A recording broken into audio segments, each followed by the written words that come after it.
ये किसान सम्मान निधि पाने के लिए आपका जो आंकड़ा है वो KYC से उसको चेकअप कराना है, लिंक करना है। दूसरा NPCI जो लॉगिन है, ऐप है, उससे लिंक करेंगे तो आधार बेस्ड पेमेंट सिस्टम से लिंक होगा। और तीसरा लैंड फीस। हम लोग बहुत सारे प्रयास किए, लेकिन हमारे काश्तकारों ने कुछ ने इंटरेस्ट नहीं दिखाया। कुछ बाहर है, कुछ मृतक है, इन्हीं कारणों बस। तो मेरा अनुरोध है सभी ग्रामवासियों से, किसान सम्मान निधि की 13 किस्तें आ चुकी हैं, आगामी किस्त फिराई तो अपने को KYC से लिंक करा देगा प्रत्येक दशा में। और NPCI का जो हमारा डेटा है काउंसिल ऑफ इंडिया का, उससे वो लिंक होगा।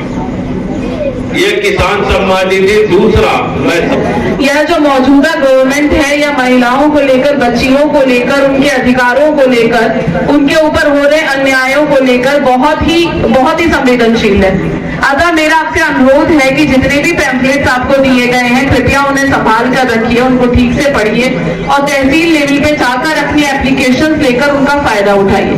साथ ही इसमें जो हमारे पुलिस हेल्पलाइन नंबर 1090 है, 1090 लड़कियों के लिए और महिलाओं के लिए सबसे जरूरी और सबसे उपयोगी हेल्पलाइन नंबर है। इसकी सबसे अच्छी बात यह है कि इसमें आपकी जो आइडेंटिटी, आपके बारे में आप किसी को पता नहीं चलेगा, आपकी पूरी नाम, आपका पता, सब कुछ गोपनीय रहता है। और कभी ऐसा हो कि आपको कोई भी समस्या हो तो आप 1090 पे फोन कर सकते हैं। पुलिस से रिलेटेड कोई भी परेशानी है कि कोई हमें परेशान कर रहा है या मारपीट हो रही है या किसी तरह का अन्याय हो रहा है, आप 1090 पे फोन करेंगे तो आपकी जो आपके बारे में पूरी गोपनीयता बरती जाएगी। और वहां पर जितनी भी लड़कियां आपसे बात करो, वहां पे सब लड़कियां रहती है। बहुत बड़ा सेंटर लखनऊ में बनाया गया है, बहुत सारे टेलीफोन लगे हुए हैं वहां पर। और जब भी आप फोन करेंगे कोई ना कोई लड़की आपसे बात करेगी, जिसको आप अपनी सहेली मानते हुए अपनी कोई भी समस्या उसको बता सकती।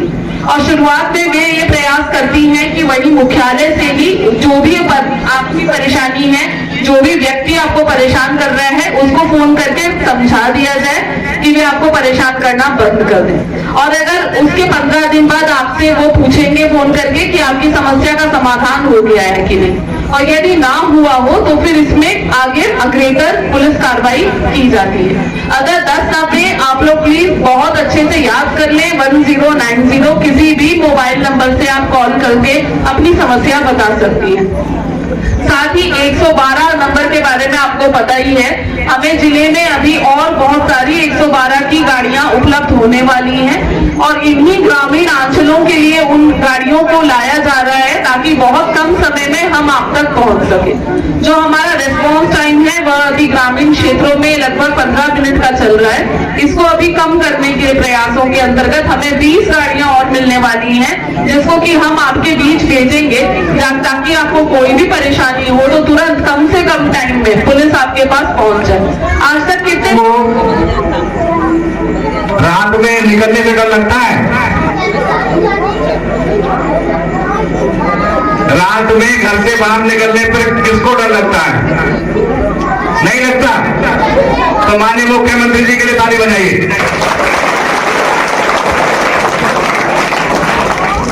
और बजाइए कप्तान साहब के लिए।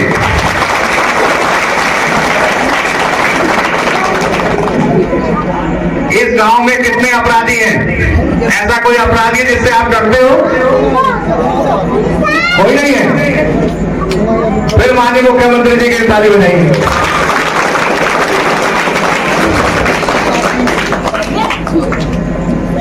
जीरो टॉलरेंस है। कोई भी अपराधी या कोई व्यक्ति माताओं बहनों के सम्मान के खिलाफ या अपनी घमंड दिखाता हो तो कप्तान साहब को और मुझको जरूर सूचित करिए, क्योंकि उस व्यक्ति को, ऐसे व्यक्तियों को जो नागरिकों के सम्मान के विरुद्ध कार्य करते हो, उनका रास्ता जेल के अंदर है। इसलिए कप्तान साहब और हम दोनों पूरी तरह तैयार हैं। ये समझिए 15 अगस्त से पहले कोई गांव महोबा का नहीं होगा जिसमें पानी, शुद्ध पानी घर के अंदर नहीं पहुंचेगा। और जो काम इसमें नहीं शुरू हुए वो कल से शुरू हो जाएंगे।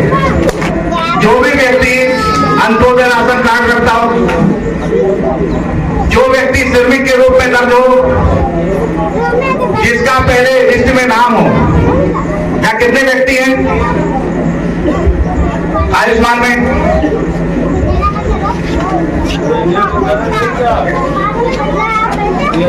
486 व्यक्ति इस गांव में आयुष्मान कार्ड के धारक तो सीएमओ साहब के यहाँ से हैं। लेकिन अगर किसी ने नरेगा में रजिस्ट्रेशन करा रखा है, नरेगा में काम करता है, 6 महीने काम किया है, तो उस व्यक्ति का भी आयुष्मान कार्ड बनेगा। जो अंत्योदय वाले हैं उनका भी बनेगा। जो श्रमिक 6 माह से 1 साल से ऊपर नवंबर 2022 से पहले रजिस्टर्ड हैं, काम कर रहे हैं, उनका भी बनेगा। और जो भी व्यक्ति, एक श्रमिकों के लिए योजना है, जो भी व्यक्ति राजमिस्त्री या उससे संबंधित रेता, बजरी, कारपेंटर, प्लम्बर, उसमें जो आपके फोल्डर्स हैं उसमें चौकीदार का काम करते हैं, उन सभी श्रमिकों के कार्ड की भी व्यवस्था है। अगर वो 6 महीने से काम कर रहे हैं तो कृपया करके जो रजिस्टर्ड नहीं है रजिस्टर्ड कराएं। उसमें बहुत सारी योजनाएं हैं। जो भी नरेगा में श्रमिक कार्ड में है, कक्षा 11 और कक्षा 12, कक्षा 11 कक्षा 12 के बच्चों को अगर वो श्रमिक अपने बच्चों का रजिस्ट्रेशन करते हैं तो उन्हें साइकिल देने का प्रावधान है। जिन बच्चों को नौकरी के लिए तैयारी करनी है, कोचिंग के लिए पैसे नहीं है, माननीय मुख्यमंत्री जी ने और योजना पूरे प्रदेश के हर जिले में शुरू की है। उन बच्चों के कोचिंग रूपी पढ़ाई के लिए, जिसमें अधिकारी पढ़ाते हैं, टीचर्स पढ़ाते हैं, जिससे कि वो कोचिंग की सुविधाएं प्राप्त करके नौकरी प्राप्त कर सकें। इसलिए जो भी बच्चे चाहे इंटर में हो, इंटर पास किए हो, ग्रेजुएशन पास किए हो, वो उसमें जरूर पार्टिसिपेट करें। साथ में आईटीआई, अगर कोई आईटीआई में एडमिशन लेता है और हिंदी पास कर लेता है क्लास 10 की, तो उसको 2 कोर्स मिलते हैं। आईटीआई का डिप्लोमा भी मिलता है और हाई स्कूल की मार्कशीट भी मिलती है। तो इन चीज पे जरूर ध्यान दें। आपके यहाँ मिनी इरिगेशन के लिए हमारे सोलर की व्यवस्था है। विभिन्न योजनाओं में अगर आप फॉर्म भरते हैं तो खेती के लिए बोरिंग कराने की व्यवस्था है, उसके मोटर देने की व्यवस्था है।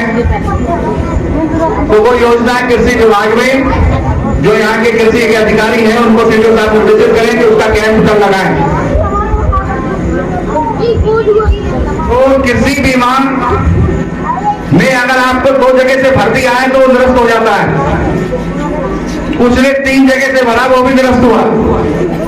एक ही जगह से कृषि बीमा भर सकते हैं। उसके लिए आप अगर बैंक में आपका खाता है तो बैंक को लिखकर भेजेंगे कि मुझे कृषि बीमा नहीं कराना है, तो जहां से आपने कराया होगा वहां से हो जाएगा। अगर बैंक को नहीं लिखते हैं तो बैंक वाले ये मान लेते हैं कि आप कृषि बीमा होना है और आपका बीमा कर देते हैं। तो इसमें लिखना है बैंक को कृषि बीमा नहीं होना है। महोबा में लगभग कंपनी के द्वारा 100 करोड़ रुपए और उत्तर प्रदेश सरकार द्वारा 35 करोड़ रुपए बांटे गए हैं।